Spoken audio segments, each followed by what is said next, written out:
There you go. That's good. Love to see it. Oh, I do not want to hear myself. Hi, everybody. Welcome to the stream. Is it really a live stream if the first thing that happens isn't somebody talking about their audio issues? I don't think so. I'm going to just kind of vamp for a bit at the top of this stream, as is my wont. If you've ever been to a Zombies Run live stream before, you know it usually begins with me rambling.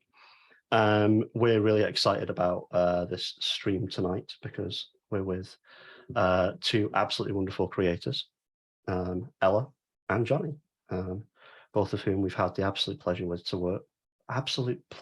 to work with.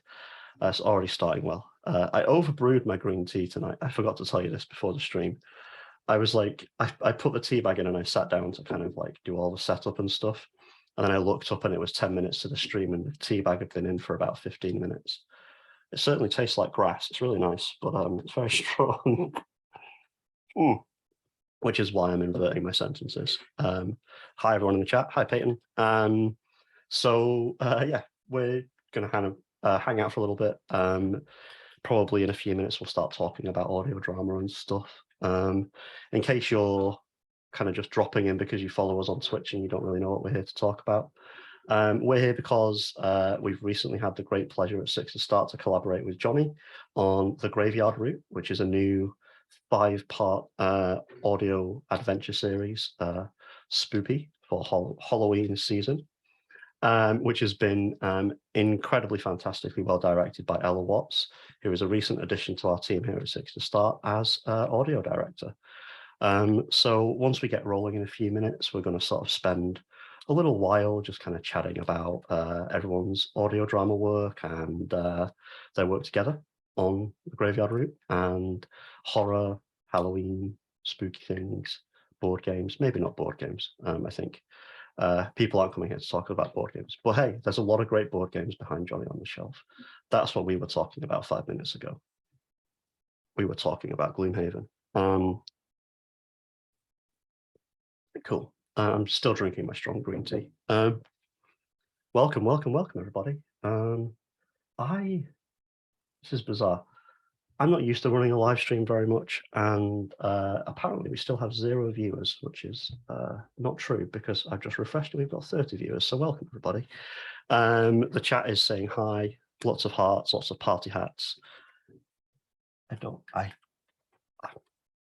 I know I'm getting old because I don't understand the emotes now. I need some help with this. This is kind of getting embarrassing. All right, I'm going to put myself out of my misery and kind of move out of the vamping period. So welcome to the stream, everybody. Like I was just saying, we're here really to talk about The Graveyard Route, which is a new series by Jonny Sims. Say hi, Jonny. Hello. Hello. Welcome to the stream.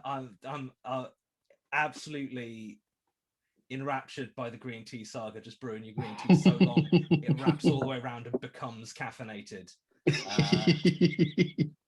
Yeah, it's the hype. The strong flavor is like just as good as a cup of coffee. It's amazing. Now, I don't actually know if Jonny remembers this, but we met quite a long time ago at Meg and Giant's birthday party, which was I think looking at the screen. I was like, yeah.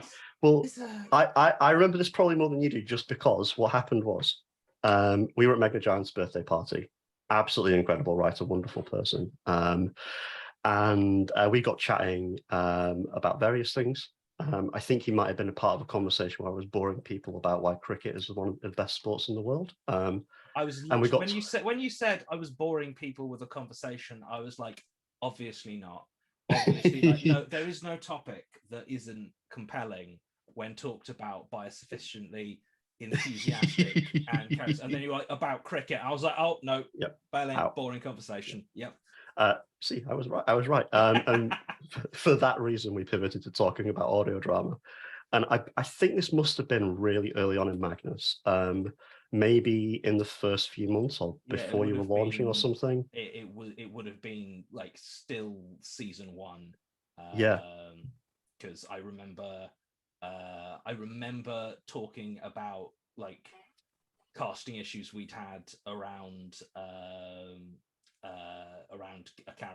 characters that had come at the end of season 2. So I think it was when season 1 was coming out, and we were in the process of spinning up season 2. Yeah. And we were having a really good chat about all that stuff and audio drama. And I had a couple of beers, and I was like, I need to listen to this audio drama, and I cannot trust my memory at this point. So please write this down in my phone. And I don't know what setting you accidentally used on Google Notes, but I had the pinned note in my Google Keep for about a year was just bold and underlined, the Magnus Archive. So I was wandering around with this like daily reminder of you for a long time. And now we've had the opportunity to work together. Yeah, well, I'm very, very happy to be here. Yeah. So just for a tiny bit of context for those of you that aren't really clued into the Zombies Run situation. So Zombies Run's a fitness app. You go out, you listen to a story, you get chased by zombies, and you hopefully it helps you kind of meet your fitness goals by keeping you entertained while you're running. And the graveyard route is it's really good. That's nice to say. I used like a few years back. I used it to do a couch to 5K. I didn't quite get to the 5K because unfortunately it turns out my knees are not made for pavement running. But it's just a really lovely way to do it. You're like, getting some good. Oh no, zombies! I've got some friends to help me, like keep me company. It's so nice. But one of the things that we do for the past couple of years is we now have what we call new adventures, which are non-zombie related stories by people that we adore and admire very deeply. Hence Jonny. So would you care just to give us a little elevator pitch for the graveyard route, bearing in mind that only the first episode has been put into the public eye so far? So so it's centered around in theory a podcast called Dead Men's Shoes, where you are listening to it's a sort of audio graveyard tour. The idea is classic. The host, a lovely Scottish man named Angus, does tours of graveyards. I'm sure if you've been a tourist to a city with a famous graveyard, you may have gone there and had somebody show you around and say, oh, this is Samuel Beckett's grave. Oh, this is Jim Morrison's grave. Guess which graveyard I took a tour of. That one's for you graveheads. And the idea is these are episodes which are pre-recorded, so you take your own little audio tour. And this one is on a little-known cemetery called Pitford Cemetery that has only recently been reopened to the public. Is owned by the Pitford family from a nearby estate. And as you take a walk, maybe the podcast is not the only thing that wants to talk to you as you take a jog or a sprint or just a stroll around the cemetery. I think this one is one that actually does work quite well with walking as well as running. Like I occasionally, like after I stopped actually doing the running, I tried to continue with Zombies Run, the core one, for a while on like walks. But I'll be honest, I always felt a bit self-conscious when the zombies turned up, and I was like, I am still just having a stroll. What I do is you can switch on zombie chases, and I like turn and so whenever I've not been exercising for a while, I go for a walk, and then I only run when it's like the zombies chasing me, and then other than that, I'm just like walking. But I do feel bad sometimes because bits of the drama are quite urgent, and you're like, and they're being like, hurry, you've got to get there, and I'm like, I will get there in my own time. Yeah, literally. Though you said with the whole like premise of at the graveyard Dead Men's Shoes and stuff, I was thinking about a time that I went for a graveyard tour in Paris at the Père Lachaise cemetery. I think that is the cemetery that I was referring to earlier. Yeah. And I found the most we found the most bonkers graveyard tour guide who just like made us climb across the graves, just over the graves, just diagonally, just not using the road. Yeah, no, it was a whole thing. And then like we're standing like on a hill and we're quite deep into like grave territory, not on any paths, like standing on this like thick grass. And he points over to a building in the corner and he's like, oh well, he's telling us about how expensive it is to be buried there, because if you don't know, Père Lachaise Cemetery in Paris, yeah, like you can literally socially climb by dying in Paris if you get buried in Père Lachaise. So it's I mean, it costs a lot. Like there's a lot of upkeep and a lot of groundskeepers involved in shoveling all the Sobranis that have been thrown onto Jim Morrison's grave. but so he's telling us, he's being like, oh, you know, I could never afford to bury me or my family here, but we could maybe afford the and he kind of gets stuck on the word, this French Parisian guy, and he gestures towards a building in the corner of the cemetery, which is a sort of oval shaped building. He's like, but we could afford the barbecue. And,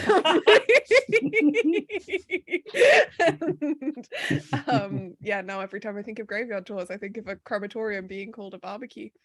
I do actually want to impeccable. give a little shout out to Cemetery Club, who do a lot of really good graveyard tours in London, including a lot of like quite interesting like queer focused graveyard tour stuff, which is all really good. So if you're in the mood for a non-supernatural horror version of that, they're definitely worth a look. It's the only good and redeemable version of Bury Your Gays. Bury your gays because they really are dead. Find the gays that are already buried and let's talk about them. Do not unearth your gays, please. We keep getting letters about it. They don't like it when you do that. Even among a group of zombies. Especially. Well, no, I mean, I feel like Zombies Run does, like, because Zombies Run has an extremely high proportion of queer content, which is something that I really appreciate about the app. Like, I know I work there, so this just sounds like I'm a shill, but like I really do appreciate it. But yeah, therefore, because there's so much queer content, there is a worryingly high number of queer zombies in Zombies Run. Yeah. That's very true. So Ella, this is me doing my professional segue. Speaking of spooky graveyard tours and complicated sounds, I'm introducing the topic of complicated sound. This green tea is getting to me. It's really on top of me. So speaking of graveyard tours, you have directed all of the graveyard route, very excitingly. And I wanted to just sort of ask for you to talk a little bit about, this is something, if you haven't listened to the first episode, it's very kind of like heavy on cool, spooky sound design and layered performances and kind of interruptions and things mixing. And how does that sort of like affect how you want to work on the recording? Like, is that something that's like challenging to achieve in the room? Interesting question. I think that the biggest impact from me from a directing point of view is managing what each character knows and what they are bringing in terms of intentionality to the performance. So for example, like Jonny said, the framing device of this story is that it's this kind of silly like Scottish podcaster who talks about graveyards and it's a real nerd. So lovely. And yeah, he's an absolute sweetheart. We appreciate Michael McCarroll, the voice actor, and the fact that he's so good. and bless him, he really is. He's a white guy podcaster and that was his job and he did a great job. And I love Michael for indulging that.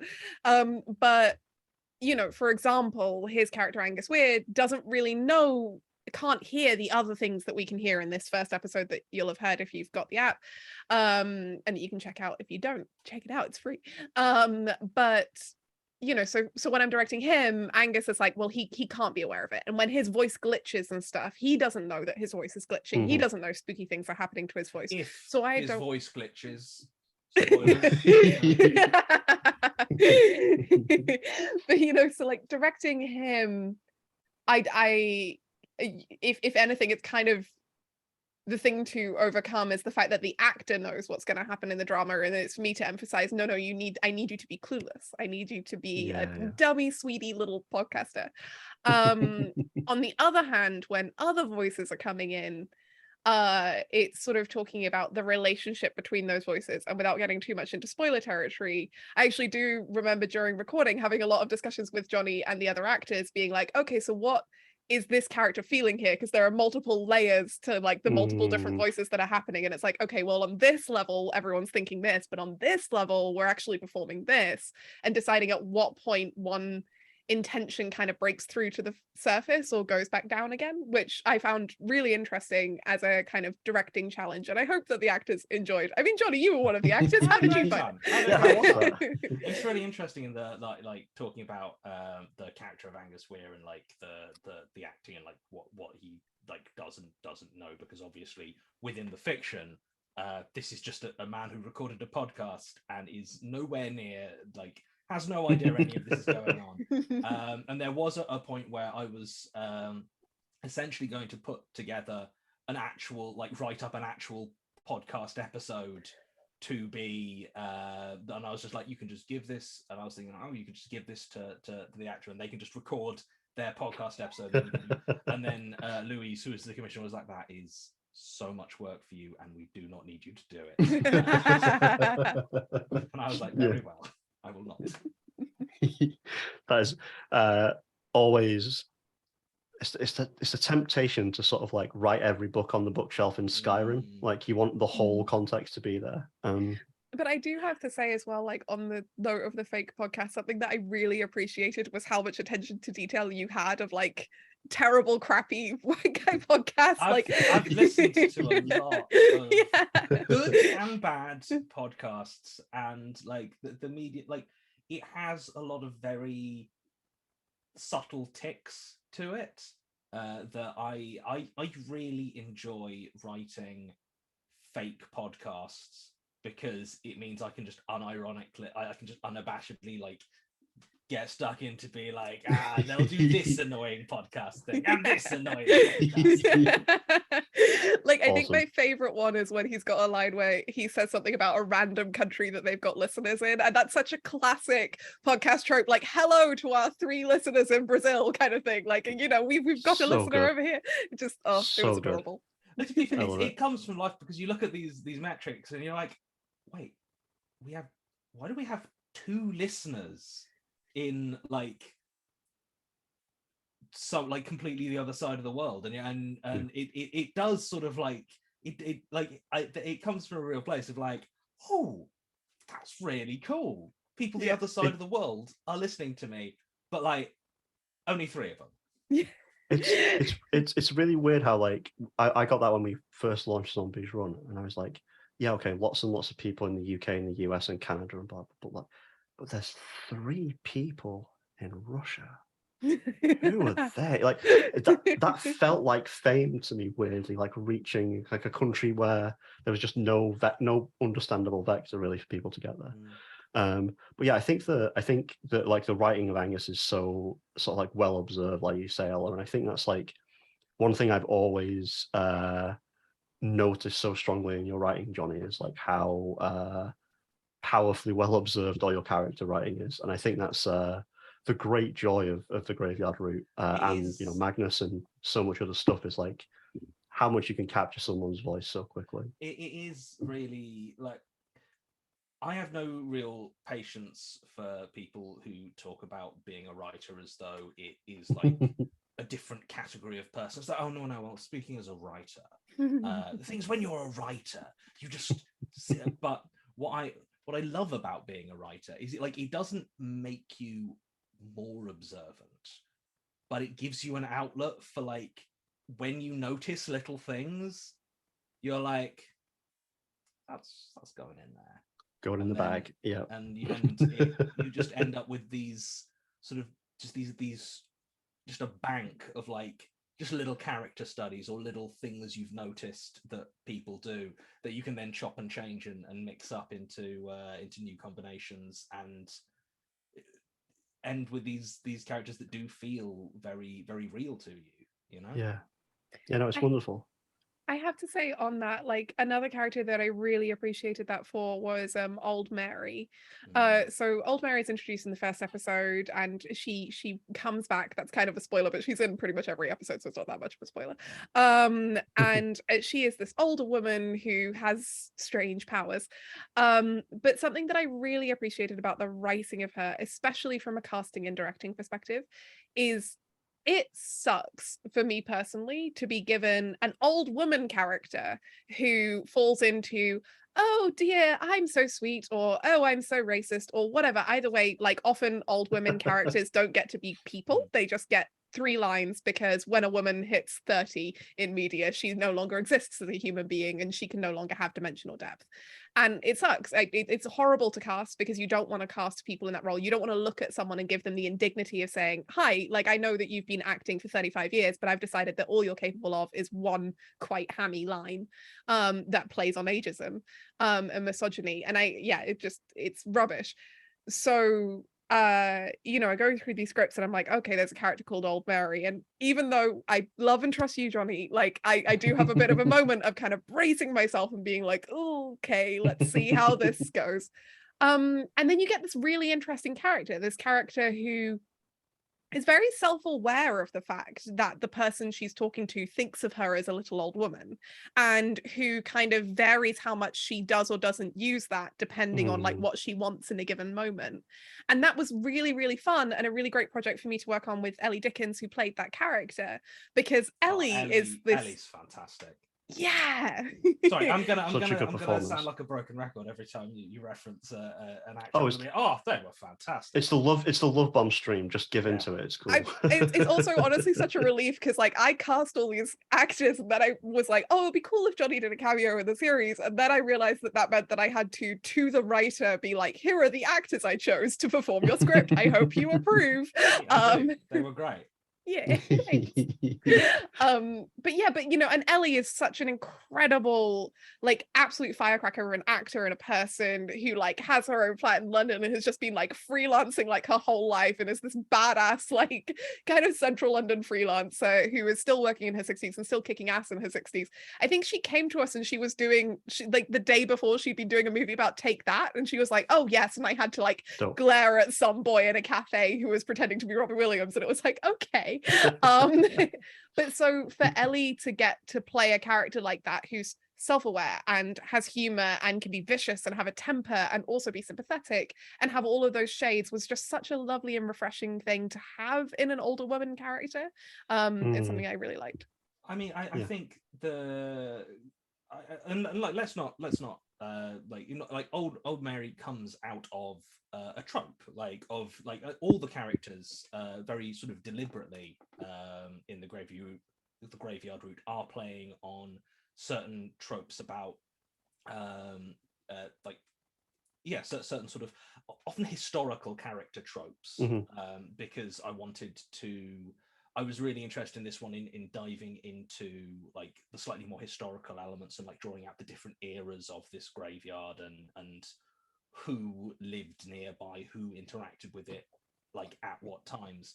But you start from that, and then you place them in a context, and you weave character between the concept and the context and the concept. And so in many ways, like, it almost, starting from a trope is fine as long as that is like the nugget, that is the seed that is growing into a full character.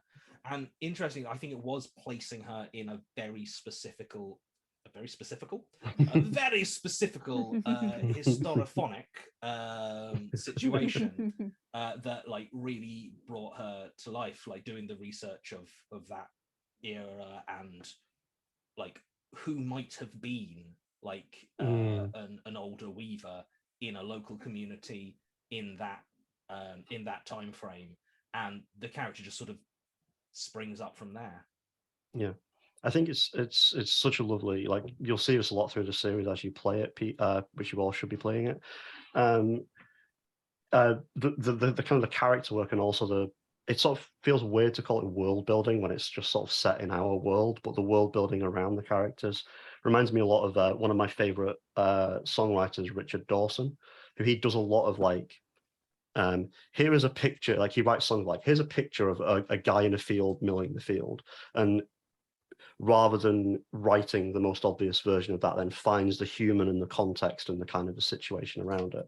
And I think it's wonderful. Like it makes it feel very kind of like richly embedded in like the soil, which is really appropriate for the graveyard. I think a lot of it also. Oh, sorry. No, go ahead, please. I think it also actually helps having done quite a lot of acting across my life when it comes to writing, because it makes it easy to, when you're writing a character, it makes it easy to inhabit the character, to think about, okay, well, if I was acting as this character, I would be creating this internal world for them. I would be like thinking through who they were as a person.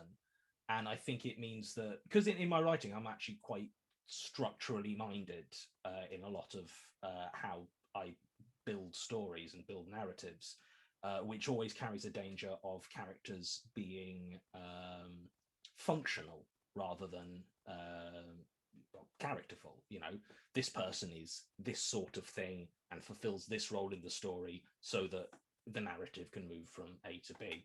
But I think being able to sort of step into those characters and feel and imbue them with some of my own interiority, I guess, means that it is, you know, you, for some reason the image of popcorn is coming into my mind.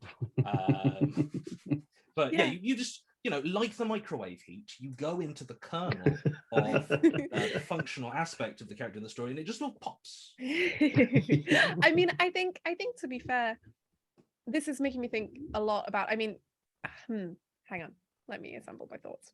Right, okay, I have a couple more of about feelings. popcorn if you'd like. Yeah, no, do that. No, you've got the salty sort of the salty oil of common humanity. I'm gonna interrupt.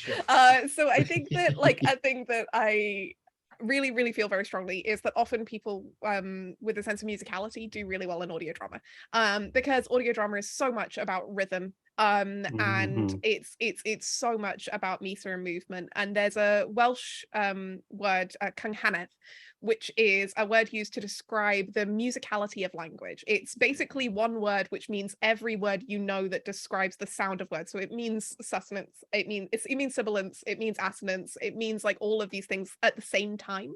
And the literal translation is the singing of the words.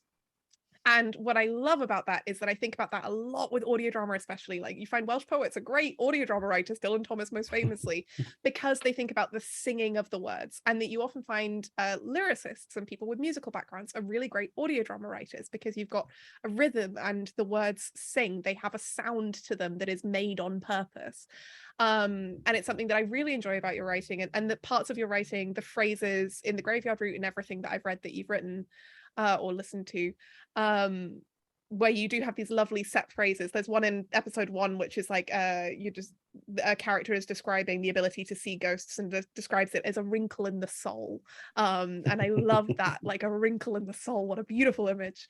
But on the other hand, when you're talking about character and what you were just saying about being an actor, that was something that I really enjoyed about this recording process, because I've never worked with you on an audio drama, and being able to be in a recording session with you and directing actors and then kind of pausing and being like, well, I'm interpreting this line like this, Jonny, what do you think of it? And then having the actor be there and the three of us like talking together about like, oh well, I thought that. And what's really interesting is like when you were like, oh, how you're interpreting it, there were always like two versions of that. There was like for the little role that I do play later, you know, no spoilers, but that like there were the questions which were like, oh, okay, yeah, now as an actor I'm taking this and feeling it in this way and that way, and then occasionally it wasn't so much you, but occasionally when we were in a group session with the other actors, one of the actors would ask me sort of like a question as like the writer of like, oh well, how is this, and I always had to be like, as the director, like I've done that bit, I've done the writing bit, like the words are on the page, and now it is like it is like it's not my place to be directing those words, and so it was quite interesting, because also, like, because it was, I think, quite a few months since finishing the last scripts and coming to record them, there were bits where, like, I was interpreting a line as an actor and being like, I'm pretty sure this I don't know, is this how I intended it when I wrote it? I don't remember, but this is how it feels right as an actor. Death of the author, baby. We Exactly. Love it. Exactly. Well, and I am in many ways the author's zombie. We appreciate you saying that for us specifically on this Zombies Run live stream. That's like, we're paying Jonny extra for that, just so you know. In the interest of transparency, we need to declare these things.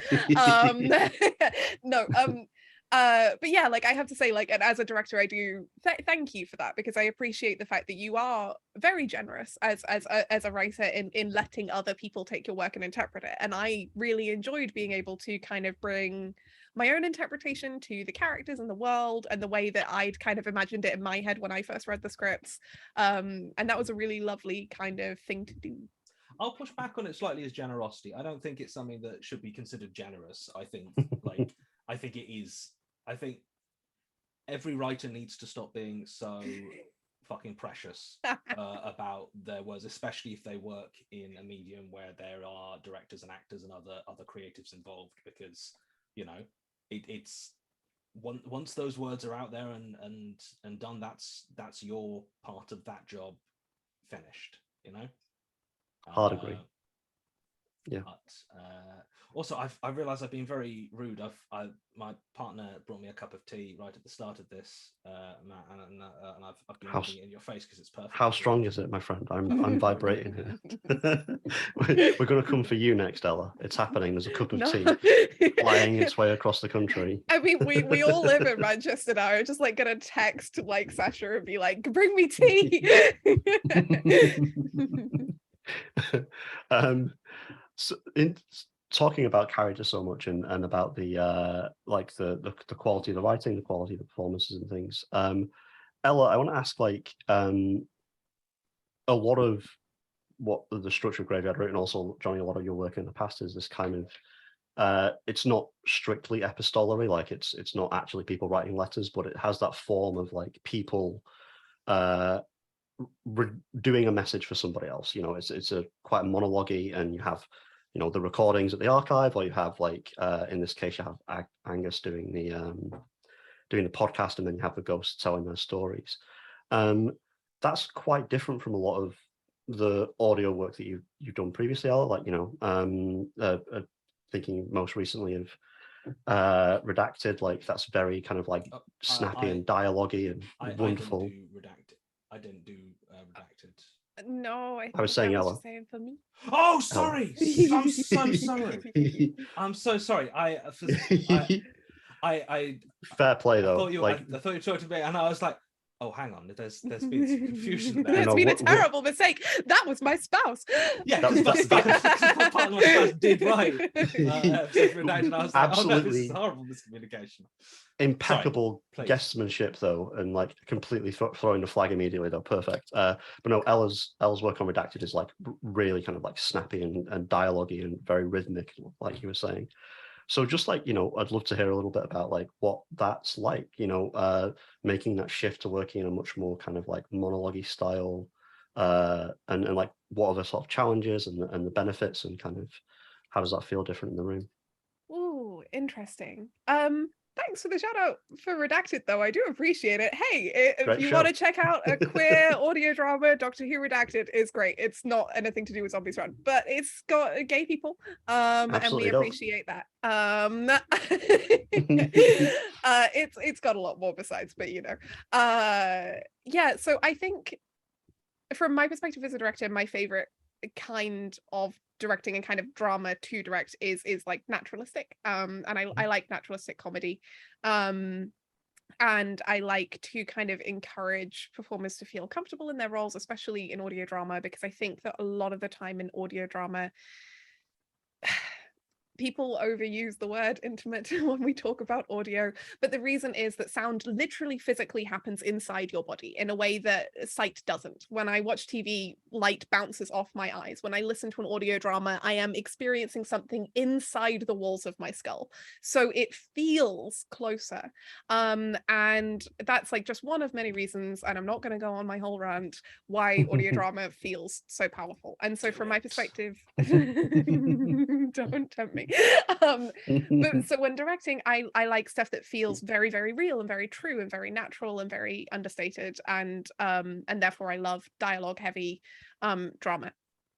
That said, lots of people aren't used to listening to audio drama. It's still a fairly small medium. It's kind of been re-emerging after its death in the US in the 1960s. Again, I'm not going to go on a rant.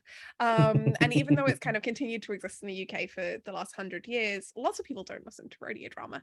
Lots of people are much more comfortable listening to radio or podcasts, non-fiction podcasts, than they are to listening to like fiction podcasts and drama. Which means that often lots of dialogue and lots of different voices, especially if those voices sound quite similar, can be really difficult for people to track. And so a huge strength of monologues is that it helps people get into audio drama. And I think that that's something that I really love monologue heavy audio drama for, because it introduces a lot of people to the medium. People do know how to listen to an audiobook, and they find that kind of easier. Also, from a directing perspective, it's interesting for me. It's kind of a different challenge. Like, if I'm thinking about how two characters are bouncing off of each other, then I'm thinking a lot about the chemistry that they have in their lines. So I am thinking about their individual lines, but I'm also thinking a lot about the way that those lines are being received and reacted to. In a monologue, I am trying as much as possible, and actually I have this little spiel I do before each recording that I think I did for Jonny at least once, where especially when it comes to Zombies Run, we're a fitness app. You're supposed to listen when you're moving, you're supposed to listen when you're running or walking, which means that the person listening isn't necessarily going to be giving you 100% attention, which means that the actor is going to need to bring as much variety to their performance as possible, as much change in their tone and pitch and volume as they can in their pace, to just constantly introduce like different new things to catch your attention and keep you paying attention. And I guess I'm especially conscious of this because I have ADHD, so I find it even more hard to concentrate on like a wall of text in audio format than people normally do. But so I'm always kind of looking for ways of like, okay, well, how can we vary this? At what point, how can we slow this down? Why does this character find this part difficult to say? How can we put as much life and variety and texture and color into this as possible? How much can we put one foot inside their head? We're not just listening to them talking to us, we're feeling the things that they're feeling. And that like creates some really juicy directing territory where you can really dig into and dissect every single line and kind of think, well, is this person saying this with confidence, or are they saying it with hesitance? Do they want to be heard? Are they kind of saying it quietly and hoping you don't quite hear them, or are they declaring it because they're making a stand? Like, you can have a lot of fun with that, and essentially what you get with a monologue is just a whole bunch of clay, and you just get to kind of like just poke it and poke it and poke it and poke it until you feel like you've got a real person there that feels very alive. And once you've got the heartbeat, you know where you're going. This has gone in a weird direction. But yeah, it's fine. You just get the heart. Yeah. Just the heart. Just till the blood comes out. Yeah. The drama blood. Oh yeah, the drama blood. Yeah, the drama blood that bleeds through our ears. This is great. It's fine. It's all good. But yeah, so I don't know if that answers your question. It was no, absolutely did. Yeah, I always like to think of it as like the handholds on the climbing wall when you're doing like a really big piece of work. It's also interesting because like I similar to how, you know, acting is not the same as voice acting, and those are similar but not the same skill. There's also like dialogue acting, and is not necessarily the same thing as monologue acting, which is also not actually the same thing as storytelling. Because what's interesting is when I started writing these, because like coming off Magnus, the core statements that Magnus is written around is that it's storytelling. And I realized as I was writing these that and at first I thought, oh, it's basically the same, because like, you know, it's going to be mainly one or two characters speaking to you and telling you their story, like cut up in various ways.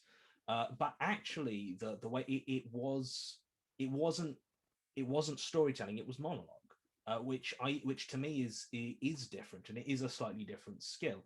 Storytelling is much more about like drawing an attentive audience through a tale, and sort of like the crescendos and the drops and the rhythm of it is about the story, whereas monologue is to me much more about the emotional terrain of the character, and like it's much more inwards facing as much as it is outwards facing. So I think Ella's done a fantastic job in like teasing that out, and bringing the story through with that emotional with those emotional resonances. Thanks, sweetie. Absolutely wonderful. I think like actually that it kind of reminds me of one of the things that we had to discuss a lot. I remember discussing this a lot with Faye Roberts, who plays Sister Judith, which is in the 3rd episode, which isn't out yet, but like Z and I were talking. Yeah, we love Faye. They're brilliant. Zia's so good. But yeah, I was talking to Zia about like it's interesting when you've got with monologues, the characters are unreliable narrators of their own emotions, right? Because there's the emotions that they want you to think that they have about something, and then there's the emotions that they actually have about something. When someone's recounting a story to you, they're always trying to paint themselves in a certain light, and certainly with the Graveyard Route, like it's not a spoiler to say that you're talking to ghosts. That's in our promo art. You can see that. Like, but you know, so these ghosts are telling you a version of their story that they want you to sympathize with them. They want you to care about them. They want something from you. They want some kind of reaction. So on the one hand, there's the emotion that they're projecting.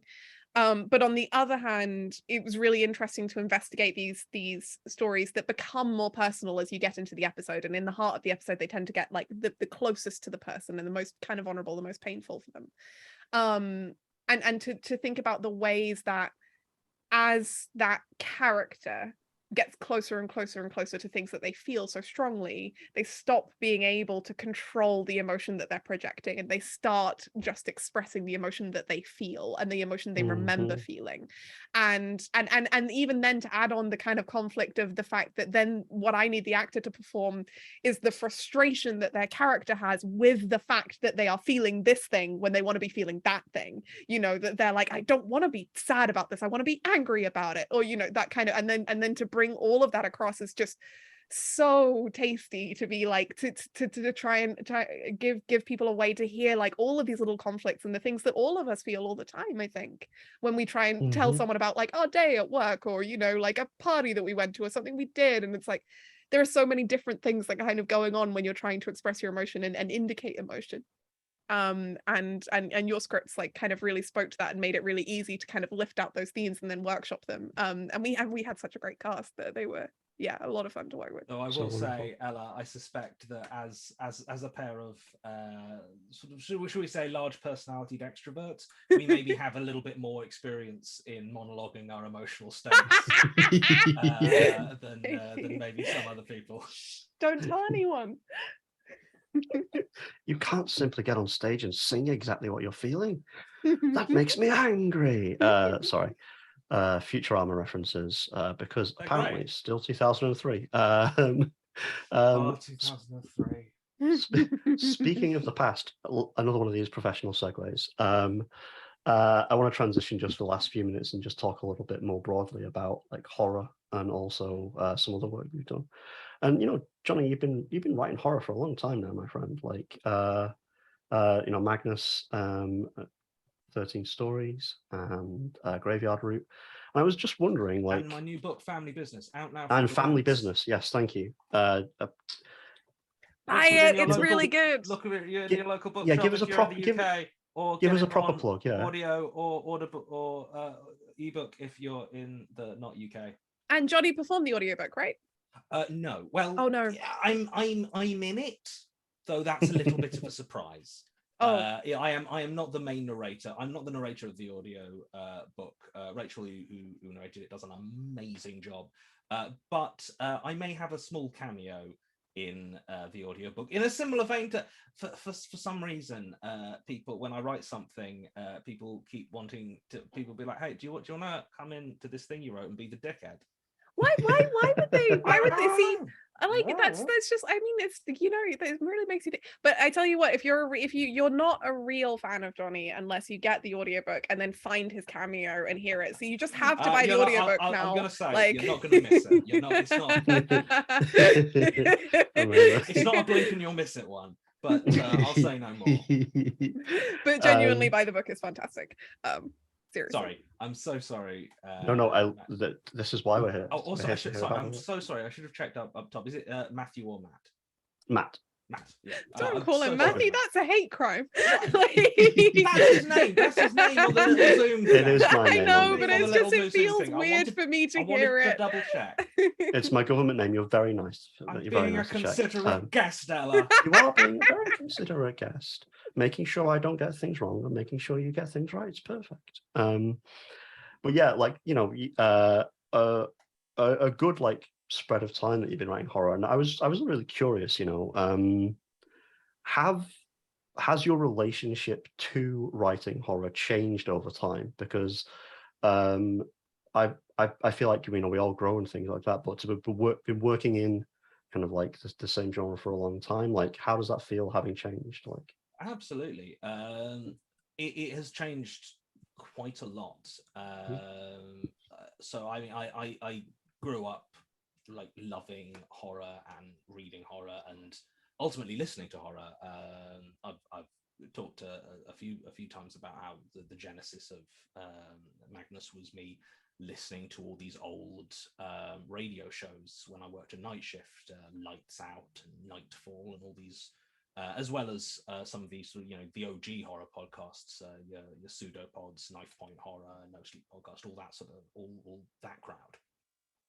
And so, like, when I came to write horror for myself, I had a lot of ideas, like a lot of like, you know, it's that thing of I haven't written much in the way of poetry myself, but I know a few poets, and apparently the second collection is always really like so much harder, because you will have, like, if you publish your first collection when you are 28, you have 28 years worth of thoughts and feelings to pour into that first one, and your second one you have maybe 2 years, and so there was a similar, at first there was a similar thing with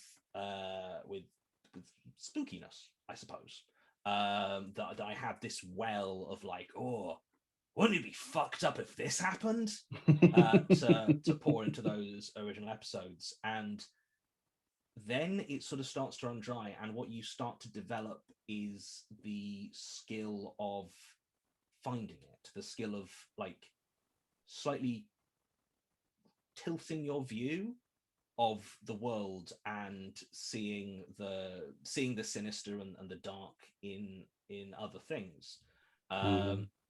And as I've also, at the start, my horror writing was quite instinctual. Like I think it's like Ella said about audio drama and rhythm, it's the same with horror. I actually think horror is in many ways closer to music than to a lot of writing, because it is like I think there are three genres of writing that I think of as like immediate genres, where you are everything is in service of eliciting specific direct feelings at a moment.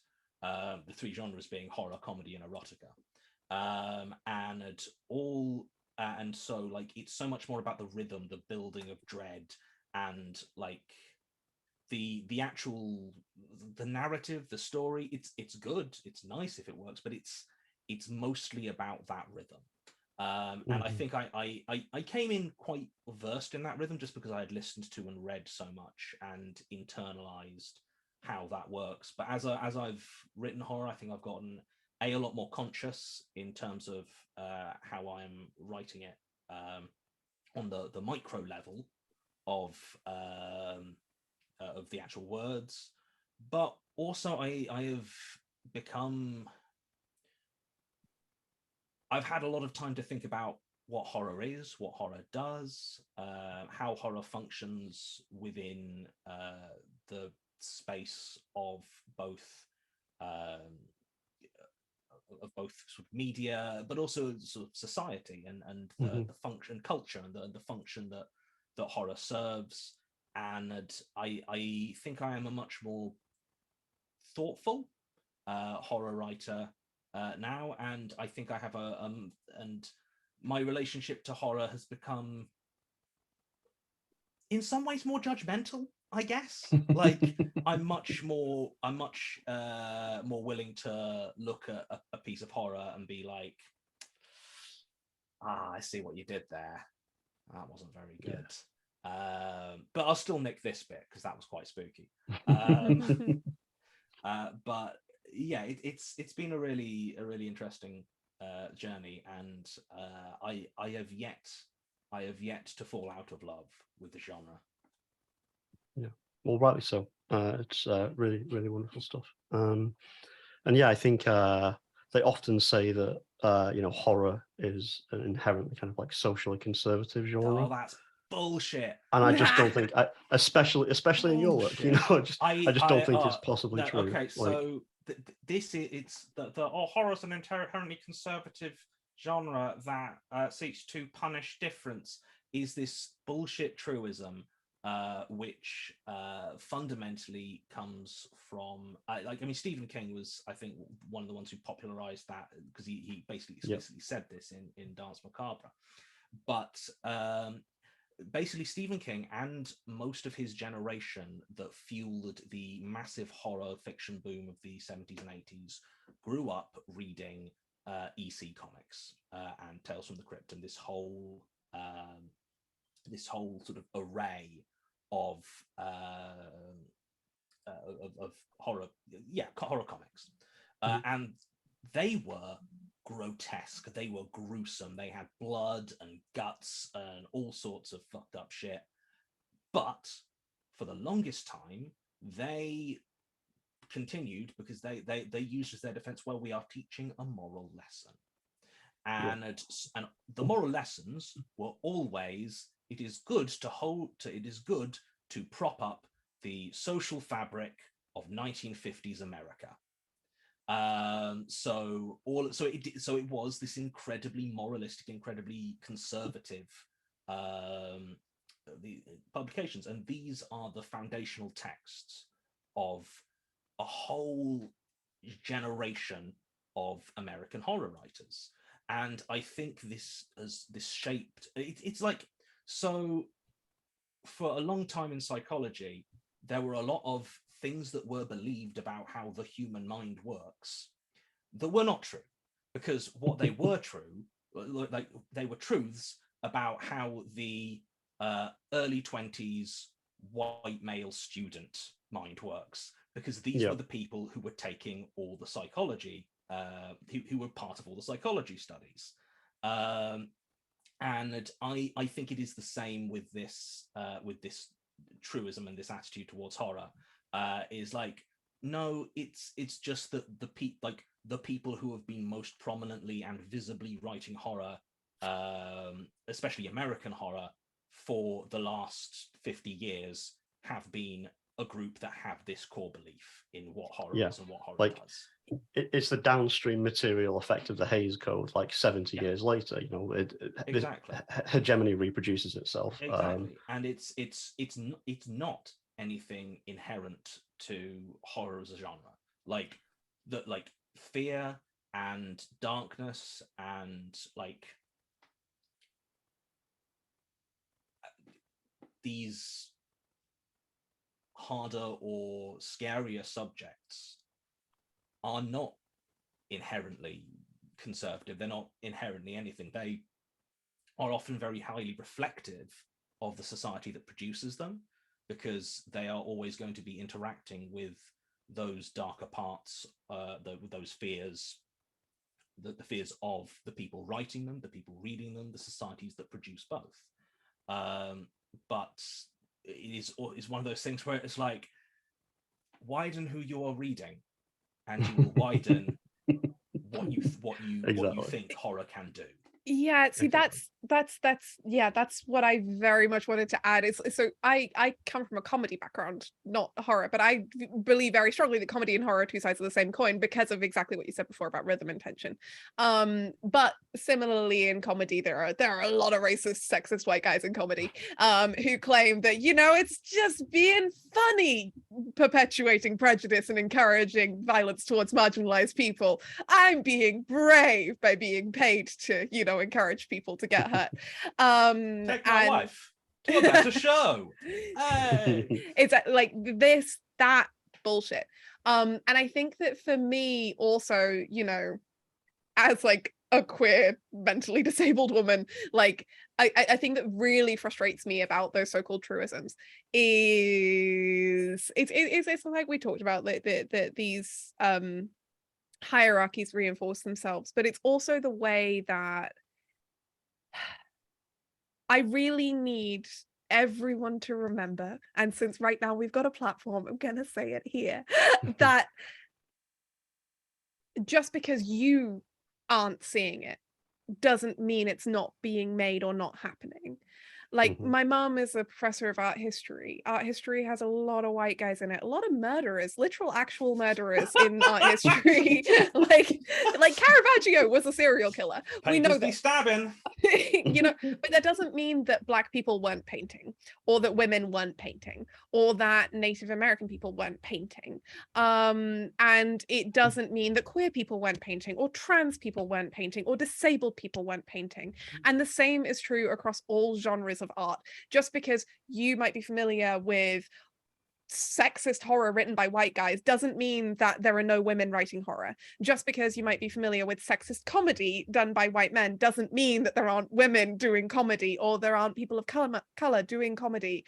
And it's very frustrating because often what happens is, because marginalized communities are segregated and marginalized, the work of those communities historically and even today is completely forgotten about and brushed to the sides in favor of truisms that are factually incorrect, that only serve to reinforce prejudice, bigotry, and frankly, cultural laziness.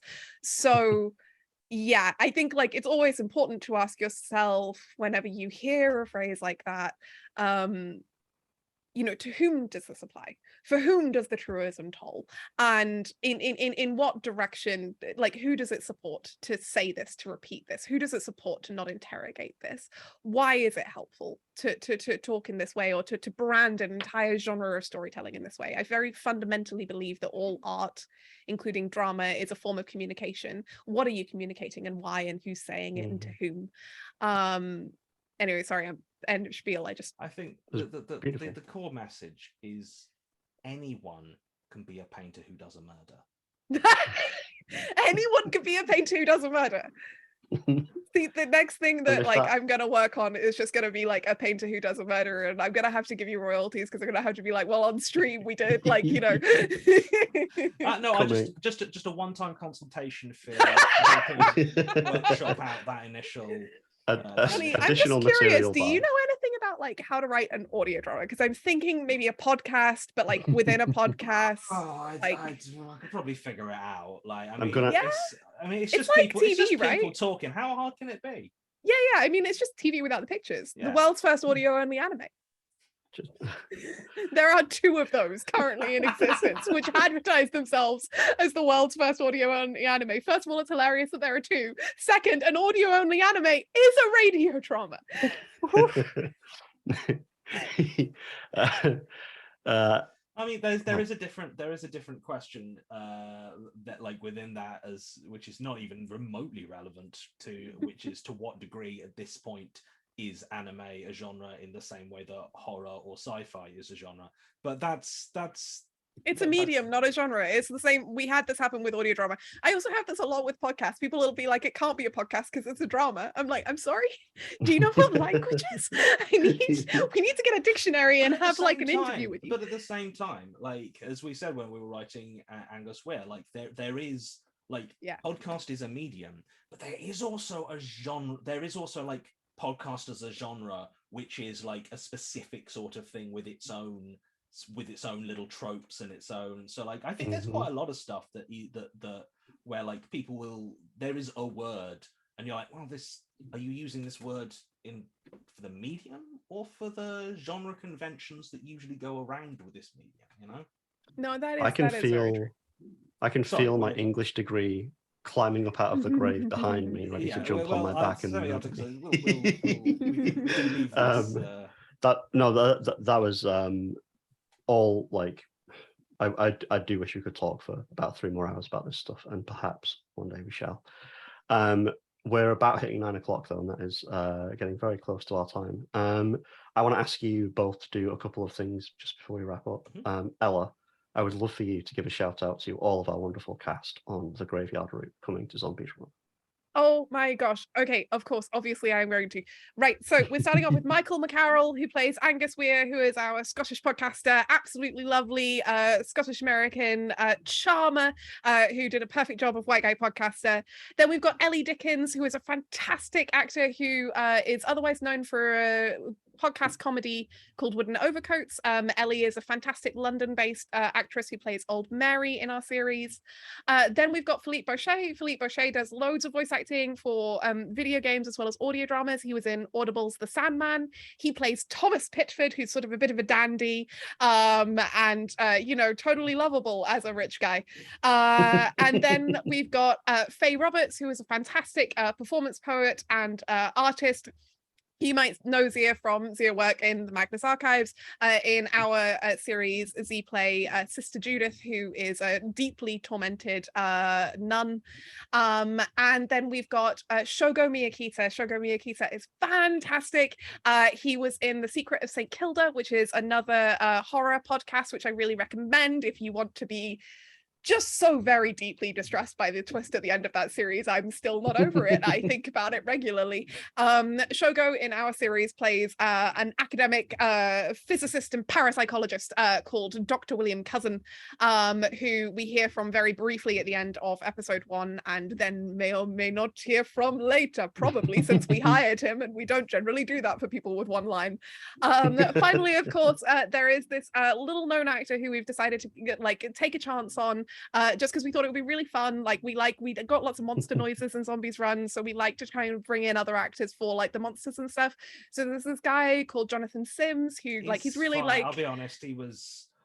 Well, I mean, I was there actually when he was recording, and I'll be honest, I don't think he brought his A game. And I will say, as a footnote, actually, the other 2 actors in the Graveyard Route are Matt Wieteska and Ella Watts, who are the ghosts. Because I did a ghost with no real lines. It was a lot of fun.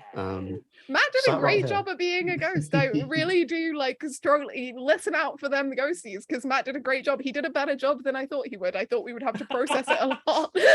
I got the audio and I listened to it and I was like, oh, this is scary without the processing. I love to be underestimated and surprising. It's my favorite type of thing to be. But yeah, check them all out. I tagged them on Twitter if you would like to go give them a follow. Check them out. They're really great.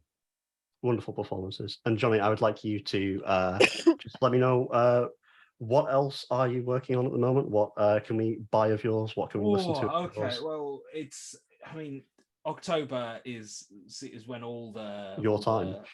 It is really my time to shine. The big one, obviously, is my second novel, Family Business, has released from Glance.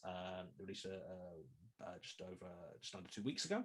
And that is should be available at all UK bookshops, and internationally it will be available from early next year, but it is already you can already get an ebook of it, or the recording is available on Audible, or you could just pay an absurd amount of international shipping to get it sent over from a UK store. But currently I would never directly advise anybody to do that, because international shipping is horrendous. My first book, 13 Stories, should be out worldwide, and again, the book, audiobook, that's all there. I was just about to plug the graveyard route, but no, that's I'm going to do that we'll next. For an hour. Also, so people who like Magnus, we are doing a little sequel that I can't really talk a lot about at the moment, because NDAs are a thing, but I'm very excited to be working on it with Alex, and we will be there's a Kickstarter pre-launch page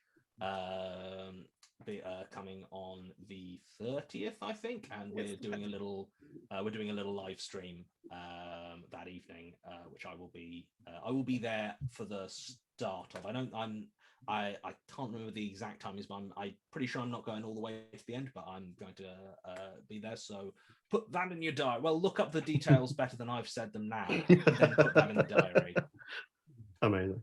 It's Jonny season, everybody. Get involved. It is Jonny season. It's also I've been moving house this month, so it's been a real like a busy month. Because when you're a horror writer, everyone's like, what, we were thinking of launching it in October, and which like makes sense. And I'm like, yes, no, that's a great idea, but it also means that when October rolls around, I'm like, everyone, I'm doing this thing. Oh, there's also this. Don't forget about this live stream.